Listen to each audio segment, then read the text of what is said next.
Bom dia. O título de nossa mensagem hoje é A Crise do Sagrado. E o texto bíblico para a nossa reflexão é o livro de Provérbios, capítulo 1, versículos 1 a 7. Assim diz a palavra de Deus. Provérbios de Salomão, filho de Davi, rei de Israel, para aprender a sabedoria e o ensino, para entender as palavras de inteligência, para obter o ensino do bom proceder, a justiça, o juízo e a equidade, para dar prudência aos simples e conhecimento e discernimento aos jovens. Que o sábio ouça e cresça em prudência, e que o instruído adquira habilidade para entender provérbios e parábolas, as palavras e os enigmas dos sábios. O temor do Senhor é o princípio do saber, mas os insensatos desprezam a sabedoria e o ensino. Oremos. Santo Deus, nosso Pai, nós te agradecemos pela oportunidade de estudarmos estas palavras que dizem respeito à necessidade de adquirirmos sabedoria. Ajuda-nos, Pai, neste processo de amadurecermos espiritualmente. Nós te pedimos agradecidos, em nome de nosso Senhor e Salvador Jesus Cristo. Amém.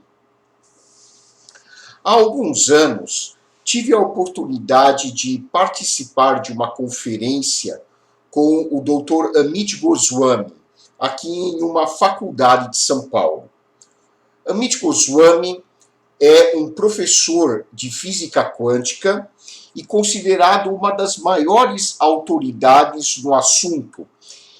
Ele defende uma integração entre ciência e espiritualidade com base nos postulados da física quântica.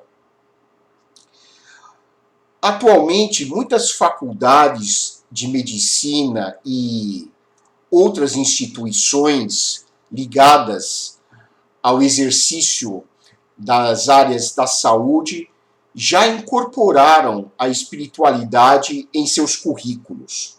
Hoje, em boa parte das faculdades de medicina e de outras instituições em todo o mundo, os alunos aprendem desde cedo a importância da espiritualidade na preservação da saúde física e mental.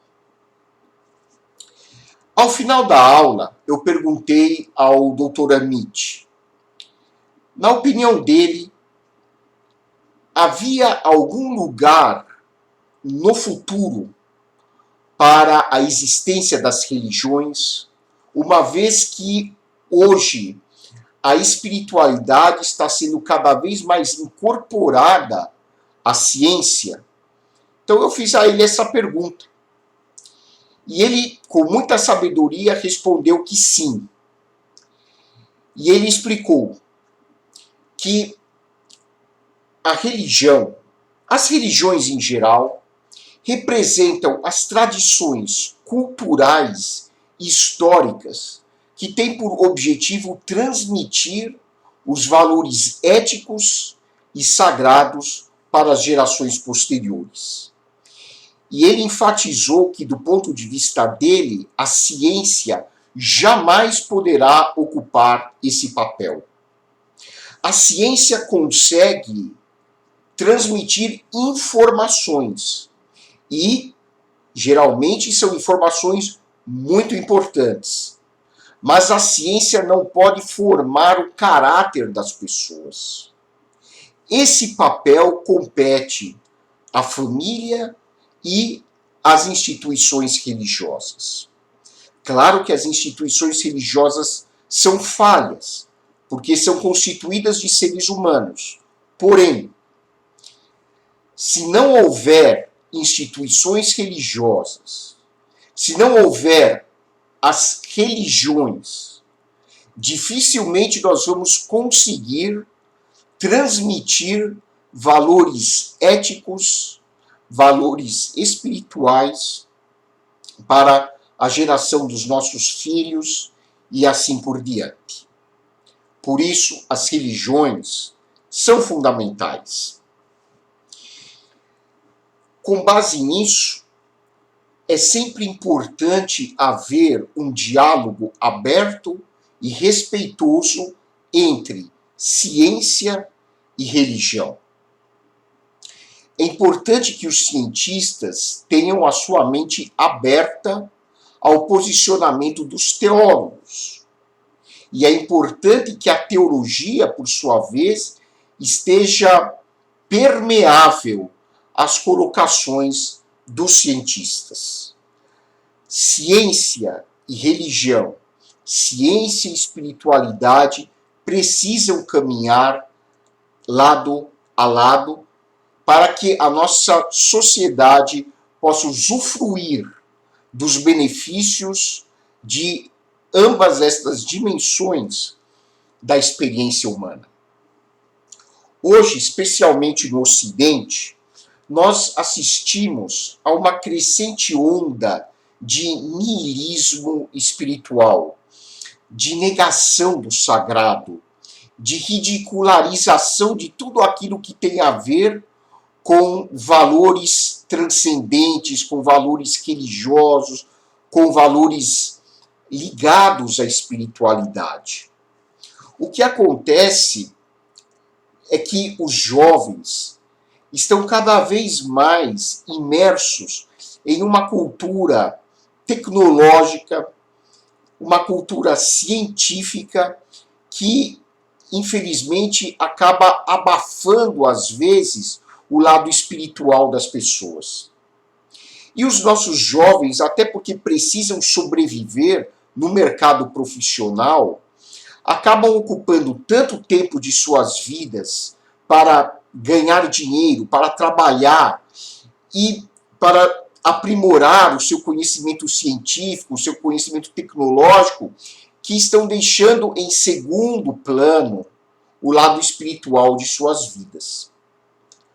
A consequência disso, conforme nós observamos, é um índice alarmante de doenças psicossomáticas, de tentativas de suicídios propriamente ditos, crises depressivas, crises de ansiedade, crises existenciais, porque o ser humano está se esquecendo de que a religião, por mais falhas que haja no entendimento desse conceito, é uma esfera importante da experiência humana. Nós não vivemos sem espiritualidade.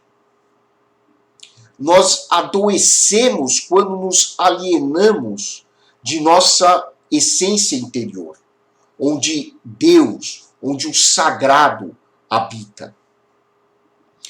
Recentemente, a Academia Norte-Americana de Psicologia publicou um livro sobre um modelo de espiritualidade chamado modelo de espiritualidade relacional, ou modelo relacional de espiritualidade, onde se coloca de uma forma muito clara o benefício da religião saudável e da espiritualidade na vida das pessoas. Quando o ser humano tem dificuldade de se relacionar com o sagrado, quando o ser humano tem dificuldade de viver a sua espiritualidade de uma maneira construtiva, muito provavelmente ele terá dificuldades em outras áreas da sua vida. Terá dificuldade em se relacionar com as pessoas, terá dificuldade na sua área profissional, terá dificuldade em viver de uma maneira mais próxima com os seus familiares. A espiritualidade se reflete nas mais diferentes áreas das nossas vidas. E hoje em dia nós percebemos que está se criando um hiato desnecessário entre espiritualidade e religião. Conforme observou o professor de teologia da Universidade de Harvard, James Fowler, embora haja muitos aspectos da espiritualidade que não estejam conectados necessariamente à religião, a religião ainda é um meio muito significativo, muito importante para nós crescermos na dimensão espiritual. Dificilmente nós podemos avançar espiritualmente, crescer, amadurecer espiritualmente, se nós estamos desconectados de uma comunidade religiosa que possa nos apoiar, que possa nos dar suporte, que possa nos acolher. Idealmente, espiritualidade e religião deveriam estar caminhando juntas na vida de uma pessoa. Nós assistimos, especialmente na Europa, a uma crescente onda de terrorismo. Atos terroristas provocados por tentativas de questionamento ou de satirização da religião. No caso da Europa, nós vemos isso mais na questão do islamismo. É importante esclarecer que está havendo uma confusão entre liberdade de expressão e liberdade de agressão. A liberdade de expressão não deve dar abertura a atos que possam ridicularizar, satirizar a cultura religiosa de outras pessoas. Nós, infelizmente, tivemos notícia de que, inclusive, uma moça brasileira foi vítima de um atentado terrorista lá na França. Um professor também de uma escola foi morto porque ele, acreditando que isto seria uma liberdade de expressão, divulgou caricaturas de uma figura religiosa importante do islamismo. Vejam, quando uma pessoa faz uma caricatura de uma figura religiosa de uma outra cultura, seja ela católica, católico-romana, evangélica, kardecista, budista, islâmica, taoísta, seja ela qual cultura for, a mensagem que esta pessoa está transmitindo é de que ela não se importa, ela está pouco se lixando com o que pensam os seguidores destas outras culturas. É uma maneira de dizer, olha, você para mim não tem importância nenhuma. Some-se a isto a história colonialista em que países europeus, pretensamente em nome de Deus, exploraram violentamente países africanos e asiáticos. Cometeram atos de atrocidade, de violência, às vezes de extermínio de povos, exploraram as riquezas, os recursos destes pobres países, tanto na África como no Extremo Oriente. E estes povos, naturalmente, se sentiram e ainda se sentem sob constante humilhação. Quando uma população acreditando que isto seria uma liberdade de expressão, faz uma caricatura envolvendo uma imagem ou uma figura importante da história religiosa destes povos. É mais um ato de humilhação. Nós estamos vivendo uma agressão aos valores sagrados das culturas das pessoas. E quando nós desvalorizamos o sagrado, quando nós desvalorizamos o transcendente, quando nós desrespeitamos Deus em sua concepção maior, em sua concepção mais profunda, nós estamos provocando danos irreparáveis à nossa humanidade. Cada cultura se expressa religiosamente de uma forma ou de outra. Nós precisamos ter muito cuidado em não misturar o evangelismo, que é o compartilhar daqueles aspectos espirituais que são construtivos na minha vida e que eu quero divulgar para outras pessoas, com uma política de amedrontamento, de hostilização e de ridicularização em relação a outras culturas religiosas. Quando nós desvalorizamos o sagrado, nós estamos agredindo a essência da nossa civilização. Atos terroristas são abomináveis aos olhos da religião, seja ela qual for. Atos de escárnio de figuras religiosas importantes também são abomináveis do ponto de vista espiritual. Não se justificam atos de terrorismo e também não se justificam atos de satirização religiosa. A nossa sociedade atual está vivendo uma profunda crise do sagrado. E esta tentativa de aniquilar o sagrado na vida humana pode levar a nossa humanidade a um estado irreversível de aniquilamento. Respeitar o sagrado e amar a Deus, em primeiro lugar,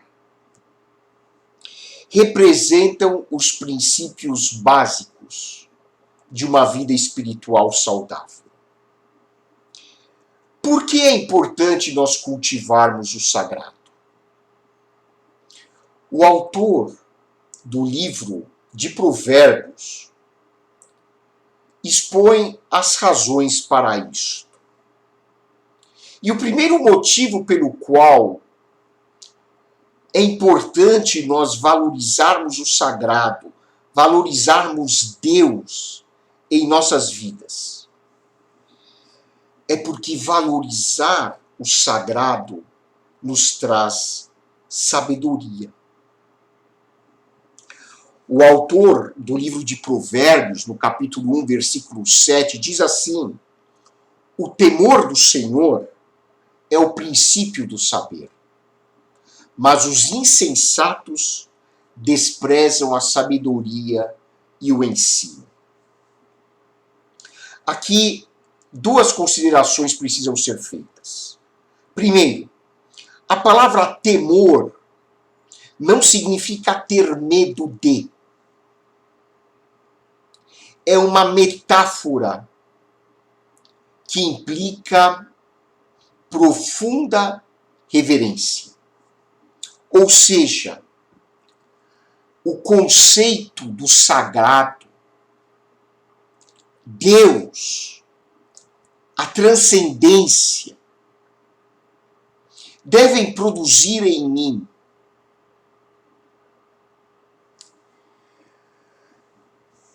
uma valorização daquilo que é ligado à vida espiritual. Devem produzir em mim uma reverência contemplativa em relação a Deus, em relação ao sagrado. Eu devo ter uma profunda reverência em relação a tudo aquilo que está relacionado ao sagrado na minha vida. Eu estou usando praticamente como termos intercambiáveis Deus e o sagrado. Sabem por quê?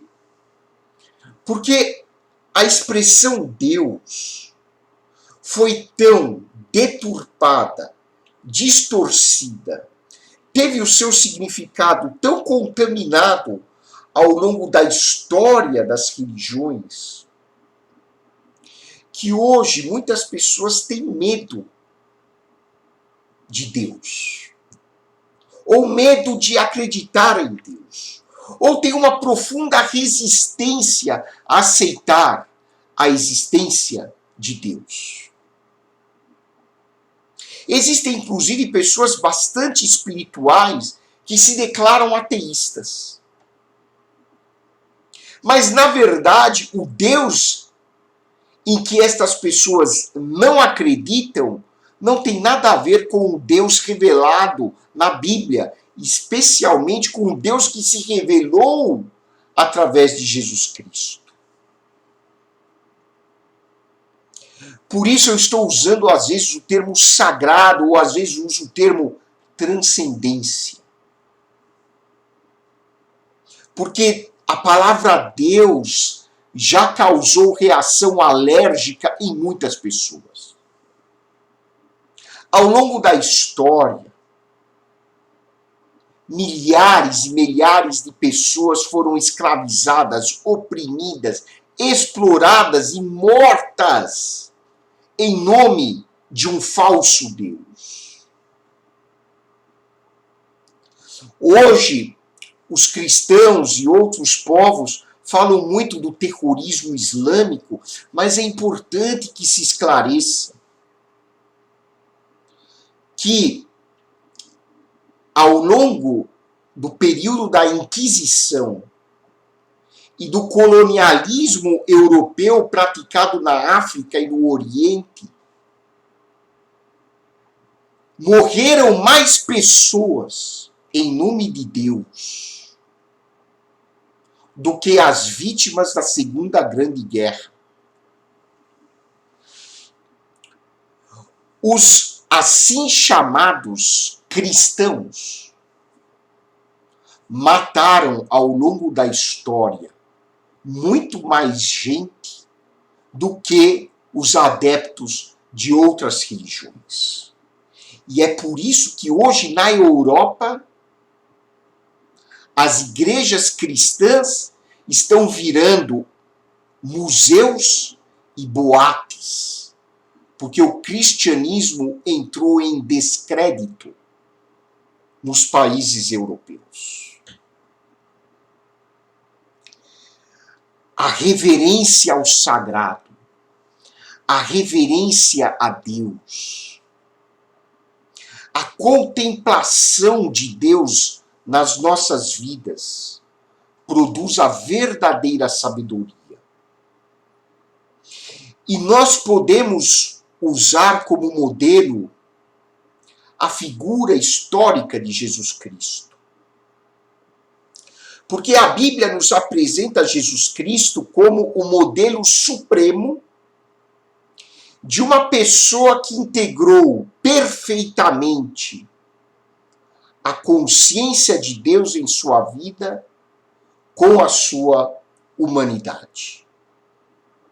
Por isso que o apóstolo Paulo, escrevendo aos Coríntios, no capítulo 1 da sua primeira carta aos Coríntios, capítulo 1, versículos 24 e 30, o apóstolo Paulo diz assim: mas para os que foram chamados, tanto judeus como gregos, Cristo é o poder de Deus e a sabedoria de Deus. E lá no versículo 30, Paulo diz: mas vocês são dele em Cristo Jesus, o qual se tornou para nós da parte de Deus sabedoria, justiça, santificação e redenção. Ou seja,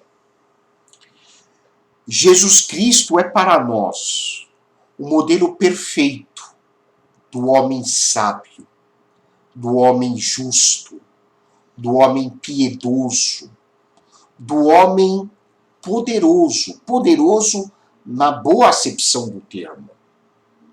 Se nós quisermos seguir um modelo de sabedoria, sigamos o modelo de Jesus. Porque a sabedoria verdadeira é aquela que nos ajuda a olhar para o nosso semelhante com compaixão, com respeito, com amor, com fraternidade, com solidariedade. E era assim que Jesus tratava as pessoas. Ele acolhia os necessitados. Ele usava o seu poder para curar os doentes, para confortar as pessoas, para aliviar o sofrimento dos seres humanos oprimidos. A verdadeira sabedoria é aquela que nos transforma em pessoas melhores. Tiago, no capítulo 3, versículo 17, descreve a sabedoria que vem de Deus da seguinte maneira: mas a sabedoria lá do alto é primeiramente pura. Não há malícia na sabedoria. Não há coisas impuras, sujas, distorcidas. Não há segundas intenções na verdadeira sabedoria. Depois ele prossegue assim: a sabedoria é pacífica, ou seja, produz paz, é gentil, é amigável, cheia de bons frutos, cheia de misericórdia, imparcial, sem fingimento. Quando eu valorizo o sagrado e busco a sabedoria, eu me torno uma pessoa melhor, eu me torno uma pessoa gentil, uma pessoa compassiva, caridosa. Agora, se eu desqualifico a espiritualidade na minha vida, se eu considero que toda a existência se reduz ao concreto, ao material, eu não vou valorizar aquilo que existe de sagrado na vida das pessoas. A nossa vida é sagrada. A nossa existência é sagrada. Tudo que nós fazemos de uma maneira consciente é sagrada. Se eu retiro o sagrado da minha vida, da minha visão, não resta mais nada pelo qual vale a pena viver. O resultado serão crises existenciais, culminando, quem sabe, até no suicídio. Ou no assassinato, como está ocorrendo hoje, por exemplo, na França. Em segundo lugar, valorizar o sagrado produz justiça. Principalmente aquela justiça que se manifesta em equidade, em respeito aos direitos dos outros, em solidariedade, em uma sociedade fraternal. O autor do livro de Provérbios diz assim, que o livro de Provérbios foi escrito para aprender a sabedoria e o ensino, para obter o ensino do bom proceder, a justiça, o juízo e a equidade. Uma sociedade que não se ampara no sagrado não olhará para a justiça como uma dimensão importante da sua existência. Justiça, juízo correto, estão atreladas à verdadeira sabedoria. Um governo justo é um governo sábio, e um governo sábio agirá com justiça. Porque não pode haver algo mais danoso para uma sociedade do que a sua população não viver com justiça. Quando direitos não são preservados, quando os direitos básicos à existência, como alimentação, água, residência segura, um bom emprego, boas condições de escolaridade, quando isso não se oferece à população, a população viverá em clima de revolta. O governo não terá paz. A sociedade viverá como se fosse num caldeirão de violência, de crises sociais. A verdadeira sabedoria que está atrelada ao sagrado vai levar as pessoas a se tornarem mais justas e vai levar, inclusive, os governantes que tenham essa consciência a proceder com justiça. Portanto, valorizando o sagrado, nós promovemos a justiça social. E, por fim, valorizar o sagrado produz paz interior. Existe aquela tentativa de estabelecer a paz por meios de construção crescente de armamentos de guerra. Essa é uma mentalidade comum. Os governantes pensam assim: eu vou me munir cada vez mais de armamentos poderosos, porque assim eu conseguirei manter a minha nação bem defendida e assim estaremos em paz. Mas este é um conceito falacioso, porque quanto mais as nações investem em equipamentos militares, mais agressões elas cometem e mais agressões elas sofrem. A única maneira de obtermos verdadeira paz é quando nós respeitamos o sagrado.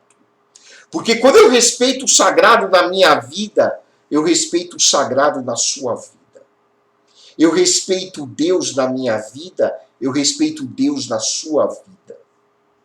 Porque eu vejo você e eu como extensões, por assim dizer, de uma mesma realidade. Uma pessoa consciente da importância do sagrado jamais vai agredir alguém, jamais vai extorquir alguém, jamais vai explorar alguém. A verdadeira paz é a paz que brota do nosso coração quando nós temos um relacionamento saudável com Deus. E Jesus Cristo, o nosso Salvador, demonstrou por meio da sua vida como podemos viver de fato em paz com Deus. Jesus é o modelo perfeito da paz.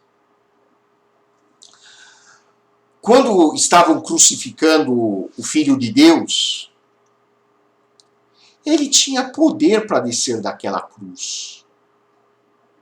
Ele poderia, com um sopro, acabar com os seus algozes. Ele tinha poder para isso. Mas qual foi a atitude de Jesus ao ser crucificado? Ele orou a Deus dizendo: Pai, perdoa-lhes, porque eles não sabem o que fazem. Ou seja, Jesus demonstrou que por trás de toda violência, por trás do mau comportamento, está a raiz da ignorância. E a raiz da ignorância consiste em tentar aniquilar o sagrado nas nossas vidas. Jesus nos ensinou que ele veio nos dar a verdadeira paz, não a paz como o mundo oferece, mas a paz que somente Deus pode conceder por meio do Espírito Santo. Você sente essa paz no seu coração? Como você vive em relação ao sagrado na sua vida? Como você enxerga os valores espirituais na sua existência? O meu desejo como pastor é que você, seguindo o modelo de Jesus, busque em primeiro lugar o reino de Deus e a sua justiça. E todas as demais coisas lhe serão acrescentadas. Busque o sagrado, valorize o sagrado, respeite o sagrado na sua vida e na vida das demais pessoas com as quais você convive. E os seus relacionamentos serão mais significativos. A sua saúde será melhor. E você será uma grande bênção na vida das pessoas. Desejo a você uma excelente semana e que Deus o abençoe ricamente. Oremos. Santo Deus, nós te agradecemos pelo ensino desta passagem bíblica, que possamos viver o sagrado com reverência em nossas vidas. Que o Senhor Jesus seja sempre o nosso modelo supremo de uma vida plenamente consciente de Deus na sua existência. Te agradecemos por tudo, querido Pai, em nome de Jesus. E que a graça de nosso Senhor e Salvador Jesus Cristo, o amor de Deus, o nosso Pai, e a comunhão do Espírito Santo sejam com todos vocês, agora e para sempre. Amém.